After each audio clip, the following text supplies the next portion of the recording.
हम बात करेंगे आलोचना की। अरे डरिए नहीं, यहाँ किसी व्यक्ति या वस्तु की आलोचना नहीं, हम बात करेंगे आलोचना की प्रवृत्ति की। कई लोगों को किसी की भी आलोचना करने में बहुत आनंद आता है और कुछ लोग तो आलोचना को स्वाभाविक ही मानते हैं। वो आलोचना कितनी व्यवहारिक है और कितनी उचित, इस बात को जाने बिना, इस बात पर बिना कोई विचार किए बिना किसी पर भी सवाल करते रहते हैं। वैसे समाज हमें इस आलोचना का अधिकार तो देता है, ऐसा आप भी करते होंगे, लेकिन हम ये भूल जाते हैं कि इस आलोचना में आत्म आलोचना भी शामिल है कि नहीं। क्या कभी हम अपनी आलोचना करते हैं? क्या हम अपने कर्मों कार्यों का विवेचन करते हैं?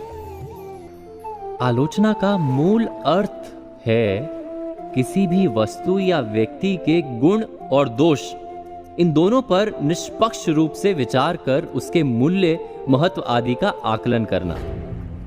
लेकिन हम क्या करते हैं? किसी पर एकांगी आरोप लगाते हैं, निंदा करते हैं, केवल कमियां गिनाते हैं। इसे ही हम आलोचना कहते हैं ना। किसी पर भी प्रश्न करके उसे गलत साबित करना और हम इसे अपनी सुविधा से उपयोग में लाते हैं। हम केवल प्रतिपक्ष या दूसरों की आलोचना करते हैं, लेकिन कभी भी अपने ऊपर कोई प्रश्न नहीं करते।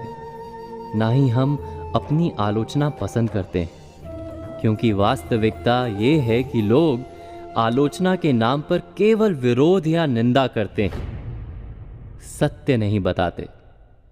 लेकिन आज समाज को जिस बात की सबसे अधिक आवश्यकता है वो है सच्ची आलोचना या समालोचना। महात्मा गांधी जी ने इस आलोचना के लिए बहुत सही बात कही है। वह कहते हैं कि हम अपनी पीठ स्वयं नहीं देख सकते, किंतु अगर दूसरे इसे देखकर हमें बताएं तो हम उसे सुनना भी नहीं चाहते। यानी दूसरे के व्यक्तित्व के उन पहलुओं पर सही तरीके से ध्यान दिलाना ही सच्ची आलोचना है।